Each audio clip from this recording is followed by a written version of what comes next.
بسم اللہ الرحمن الرحیم۔ السلام علیکم، دس از محمد شاہ سلیم اور آپ سب کو second year chapter number 2 and lecture number 7 میں ویلکم کرتا ہوں۔ آج کا ہمارا ٹاپک ہے برصغیر میں برطانوی نظام تعلیم کی خصوصیات۔ رب اشرح لی صدری ویسر لی امری واحلل عقدۃ من لسانی یفقہوا قولی۔ عزیز طلبہ، برطانوی تسلط کے تحت برصغیر میں قائم شدہ نظام تعلیم اور اس کے ارتقاء کے مطالعے سے یہ واضح ہوتا ہے کہ انگریزوں کا قائم کردہ یہ نظام بنیادی طور پر مقامی نظام تعلیم یعنی کہ مسلمانوں کے نظام تعلیم کو ختم کرنے کی کوشش تھی، جو مسلمان حکمرانوں کے دور سے ہندوستان میں راج تھا، جس میں تعلیم عام اور مفت تھی، تعلیمی ادارے مالی طور پر آزاد، خود مختار اور علمی طور پر حکومتی اثرات سے آزاد تھے۔ برطانوی نظام تعلیم اپنی اساس اور طریق کے لحاظ سے مقامی نظام تعلیم خصوصاً مسلمانوں کے تعلیمی ورثہ کے خلاف تھا۔ کمپنی کی اولین سالوں میں تبلیغ عیسائیت کے حوالے سے عیسائی مشنریوں کا تعلیم میں براہ راست عمل دخل رہا اور بعد میں سیاسی حالات کی بنا پر بالواسطہ انداز میں جاری رہا۔ اسکولوں کے نصاب میں بظاہر عیسائیت کی تعلیم و تبلیغ تو شامل نہ تھی، لیکن عملی طور پر تعلیمی پالیسیوں میں مغربی علوم و فنون، تہذیب و ثقافت اور کلچر کی ترویج کو ہی مرکزی اور نمایاں مقام حاصل رہا۔ اگرچہ بعض ادوار میں ایسی کئی حکومتی پالیسیاں بھی وضع کی گئیں جن میں مقامی نظام تعلیم اور زبانوں کے بارے میں مثبت رویے اختیار کیے گئے، لیکن ان میں سے کسی ایک پر بھی مکمل طور پر عمل نہیں ہو سکا۔ یہی سبب ہے کہ قیام پاکستان کے مرحلے تک پہنچتے پہنچتے برصغیر کا نظام تعلیم اپنے اصل سے بالکل کٹ گیا۔ لہٰذا 1947 عیسوی میں جو نظام تعلیم پاکستان کو ورثے میں ملا وہ کسی طرح سے بھی ایک نظریاتی مملکت کے تقاضوں کو پورا نہیں کرتا تھا اور نہ ہی اسلام کے تعلیمی نظام سے مطابقت رکھتا تھا۔ تو برصغیر میں برطانوی نظام تعلیم کی خصوصیات میں سب سے پہلے ہم ان کے مقاصد تعلیم پڑھتے ہیں، کیونکہ نظام تعلیم کے عناصر میں سب سے اہم عنصر ہم جو شروع میں پڑھ چکے ہیں کہ وہ کیا ہوتا ہے، مقاصد تعلیم ہوتے ہیں۔ تو برصغیر میں برطانوی نظام تعلیم کے مقاصد جو تھے اس میں وہ جو حکمرانی کر رہے تھے وہ ایک استعاری قوت کا قبضہ تھا۔ اپنے مقاصد کو پورا کرنے کے لیے انگریزوں نے ہر وہ طریقہ استعمال کیا جس کے ذریعے وہ مقامی لوگوں پر زیادہ سے زیادہ عرصے کے لیے غالب رہ سکے۔ تاجر کی حیثیت سے آنے والی یہ قوم فاتح بن کر ہندوستان کی قسمت کی مالک بن گئی۔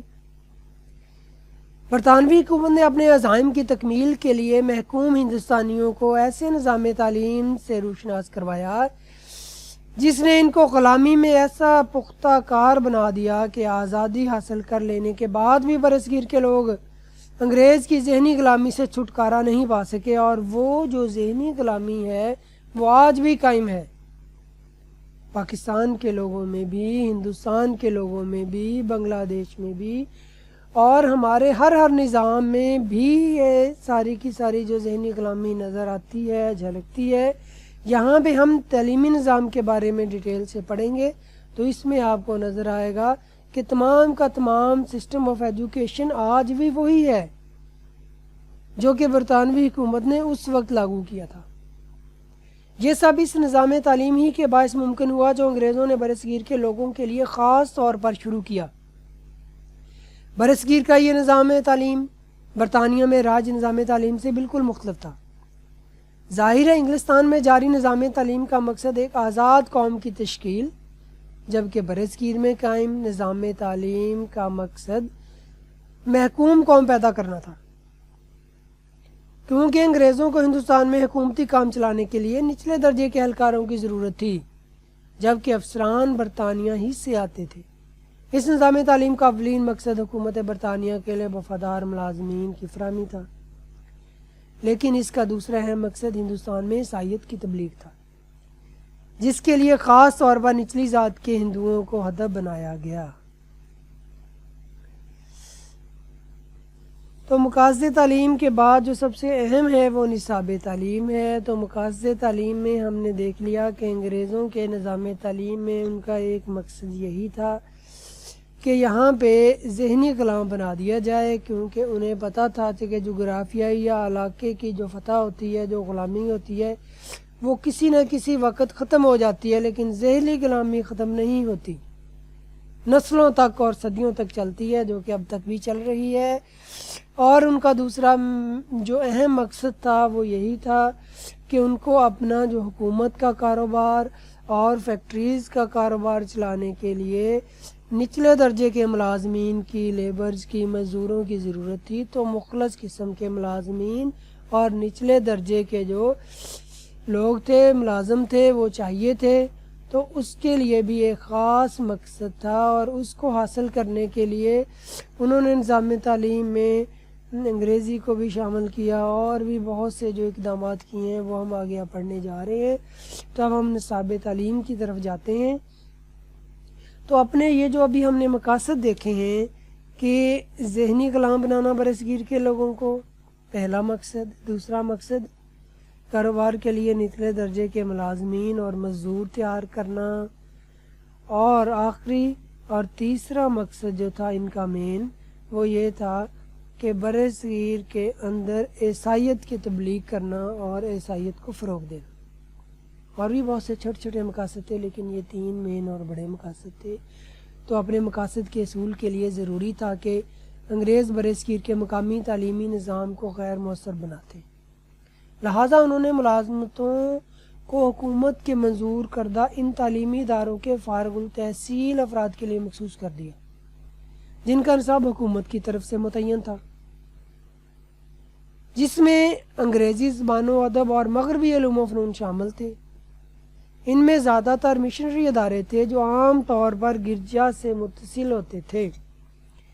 ان میں صلیب نمایاں تھا، نمایاں مقام پر نصب ہوتی تھی، اساتذہ پادری تھے جو مخصوص لباس پہنتے تھے، غرض تعلیمی اداروں کا پورا ماحول مسیحی ہوتا تھا، جہاں عیسائیت کی تعلیم لازمی تھی۔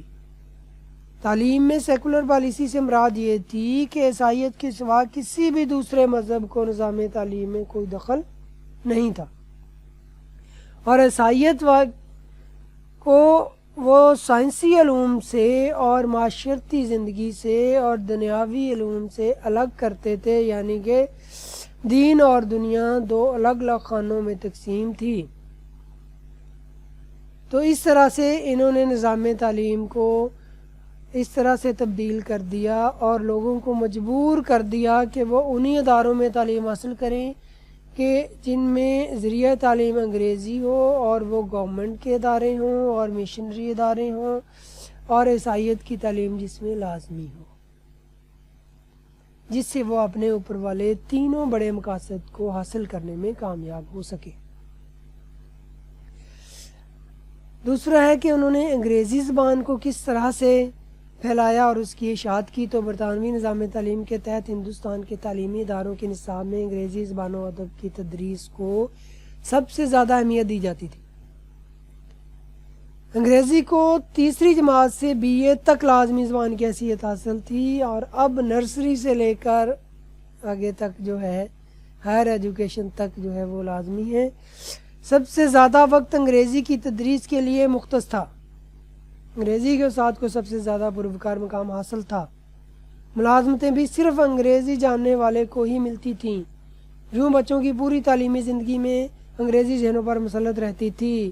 اور اگر دیکھا جائے تو آج بھی پاکستان میں اور ہندوستان یعنی کہ انڈیا میں اور بنگلہ دیش میں، یعنی کہ پورے کے پورے برصغیر میں جو اس وقت انگریزوں کے قبضے میں تھا، اس میں آج بھی بالکل یہی صورتحال ہے۔ انگریزی ہمارے ذہنوں پہ سوار ہیں۔ جو انگریزی نہیں اچھے سے بول سکتا اسے سمجھتے ہیں کہ علم ہی نہیں ہے، حالانکہ انگریزی ایک زبان ہے جیسے کہ دوسری زبانیں ہیں، اور ایک ہر لینگویج جو ہے وہ کیا ہے، just a tool of communication, اظہار کا ذریعہ ہے، اس کے علاوہ کچھ نہیں۔ انگریزی ہے، پنجابی ہے، اردو ہے، فارسی ہے، تمام زبانیں برابر ہیں۔ اپنے جذبات کا اظہار کرنے کا ایک ذریعہ ہے۔ اگر زبانوں میں کسی زبان کو برتری حاصل ہے تو وہ صرف عربی ہے، کیونکہ اس میں وہ علم کی کتاب ہے، وہ وحی کی کتاب ہے جو کہ سب سے معتبر ہے، اور اس میں غلطی کے چانسز نہیں ہیں، اب تک بھی وہ بغیر غلطی کے موجود ہے۔ دوسرا جو انہوں نے سلیبس کے اندر اور نصاب کے اندر جو ہے تاریخ کے سبجیکٹ بہت اہم ہوتا ہے، تو اس میں انہوں نے ان تعلیمی اداروں کے نصاب میں برصغیر کی تاریخ کو مسخ کر کے پیش کیا جاتا تھا۔ مسلمانوں کے دور کی اچھی باتوں کو بھی غلط انداز میں لکھا گیا، تاریخی واقعات کی تشریح انگریزوں کے نقطہ نظر سے کی گئی۔ یورپ اور خصوصاً انگلستان کی تاریخ کو اس طرح پڑھایا جاتا تھا کہ طلباء احساس کمتری میں مبتلا ہو کر انگریزوں کو برتر مان لیں، اور ہندوستان میں ان کی آمد ایک مہذب قوم کے طور پر تصور کی جائے، جبکہ تجارت کی غرض سے آنے والی یہ قوم اور ظلم و ستم کر کے دھوکے سے حاکم بن بیٹھی، اور اب یہ اپنے آپ کو مہذب قوم کے طور پر تصور کرنے کی کوشش کر رہے ہیں، سلیبس کے اندر تاریخ کو چینج کر کے اور اپنے ہیروز کو سامنے لا کر، اور خاص طور سے ہندوؤں کو مسلمانوں سے متنفر کرنے کے لیے تاریخی واقعات کو توڑ مروڑ کر پیش کیا گیا۔ معاشیات جیسا اہم سبجیکٹ جو تھا نصاب میں، اس میں انہوں نے کیا کیا کہ عملی مضمون کے نصاب کو یوں مرتب کیا گیا کہ انسان کی زندگی کا مقصد صرف پیسہ رہ گیا تھا، اور اس کی زندگی ایک معاشی حیوان سے زیادہ کچھ نہ رہی۔ مغربی معاشی تصورات کے مطابق انسان انتہائی خود غرض ہے، جو ہر وقت مادی فائدے کے لیے گوشہ رہتا ہے۔ وہ پیسے کے لیے ہر برائی کو، ظلم کو، خود غرضی کو روا رکھ سکتا ہے۔ وہ سود کو، ذخیرہ اندوزی کو اور سب پیسہ کمانے کے طریقے جو ہیں ان کو وہ جائز قرار دیتے ہیں، اور ان میں کوئی اخلاقی قباحت نہیں محسوس کرتے۔ معاشیات کا یہ نصاب بنیادی طور پر اسلامی صبریات کے بالکل خلاف تھا، اور آج اگر ہم دیکھیں تو ہمارا جو معاشیات کا نظام ہے، جو معیشت کا نظام ہے، وہ سارے کا سارا سود پہ کھڑا ہے۔ ذخیرہ اندوزی جو انہوں نے سٹارٹ کروائی تھی، آج انسان بھوکے مر جائیں، جان بوجھ کے چیزوں کو ذخیرہ اندوزی کرتے ہیں کہ مارکیٹ میں سپلائی ختم ہو جائے اور ڈیمانڈ بڑھ جائے، تو پھر ایسا جھٹکا ریٹ کے اوپر بڑھاتے ہیں اور کروڑوں اربوں روپے کما کے باہر بھیج دیتے ہیں۔ سارے کے سارے جو ہیں ٹھگ اور چور بیٹھے ہوئے ہیں، اور وہ اس کو برا سمجھتے نہیں ہیں، وہ کہتے ہیں کہ یہ ہمارے بزنس کے طریقے ہیں، ہم نے MBA کیا ہوا ہے، ہم نے تجارت کی تعلیم حاصل کی ہوئی ہے، ڈیمانڈ اینڈ سپلائی کے سسٹم کو کس طرح سے روک کر اور کس طرح سے ریٹ کو بڑھانا ہے۔ سودی نظام جو کہ اس قدر برا ہے کہ تصور نہیں کیا جا سکتا، اور ان کے نصاب میں اور آج پاکستان کے نظام میں بھی یہ بہت اہم ہے، اور ہماری ہر جگہ پہ اور بینک میں اور ہمارا سارا نظام سود پہ کھڑا ہے۔ تو اگر ہم دیکھیں کہ انگریزوں کے نصاب تعلیم میں بھی معاشیات کو انہوں نے خود غرض اور پیسہ کمانے والا اور لالچ طور پر انسان کی ذہنیت کو بدل دیا تھا، اور آج بھی ہمارے نصاب میں یہ چیزیں شامل ہیں کسی حد تک۔ سیاسیات بہت اہم سبجیکٹ ہے نصاب میں، اس مضمون کا نصاب بھی اسلامی تصور سے بالکل متضاد کر دیا۔ جمہوریت کے مغربی تصور میں اللہ تعالیٰ کی حاکمیت اعلیٰ کے اسلامی نظریے کی کوئی گنجائش نہ تھی۔ عوام کی حاکمیت کا تصور مسلمانوں کے نزدیک سراسر بے دین تصور تھا، اس لیے نصاب کا یہ حصہ بھی مغربی فکر کے فروغ دینے کا باعث تھا۔ اسلام میں حاکمیت اللہ کے پاس ہے، اور انسان کے پاس اختیارات اللہ کی طرف سے امانت ہیں، جو کہ اس نے اللہ کے خوف سے ڈرتے ہوئے اور اس اختیارات کو اللہ کے احکامات کے مطابق ادا کرنے ہوتے ہیں۔ لیکن انگریزوں نے جہاں پہ آگے سیاسیات کو بالکل بدل کے رکھ دیا، خود غرضی، لالچ اور اس کے اندر بھی اپنی ذات کو سامنے رکھتے ہوئے انہوں نے سارے کے سارے اس پاکیزہ سبجیکٹ کو بھی ناپاک کر دیا، اور آج تک وہی چل رہا ہے۔ سائنس بہت اہم سبجیکٹ ہے، اسلام کی بیس اس سے ہے، قرآن میں سائنس ہے۔ تو تعلیمی اداروں میں پڑھائی جانے والی سائنس کے نصاب سے طلباء میں نئی چیزوں کی تلاش کی صلاحیت پیدا نہ ہوتی تھی، بلکہ الٹا وہ کائنات کی تخلیق اور انتظام کے متعلق اللہ تعالیٰ کی ذات کے بارے میں شک و شبہ میں مبتلا ہو جاتے تھے۔ عربی، فارسی اور مذہب کو نصاب سے بالکل خارج کر دیا گیا اور اردو کو بھی صرف پرائمری مدارج کے نصاب تک محدود کر دیا گیا۔ اس طرح اہل ہند کو ان کے تمدن سے کاٹ دیا۔ جب سائنس کو مذہب سے الگ کر دیا گیا تو سائنس کو سمجھنا ممکن ہی نہ رہا، کیونکہ جس رب نے کائنات بنائی ہے اس نے اس کائنات کے بارے میں ہی تو سب کچھ بتایا ہے،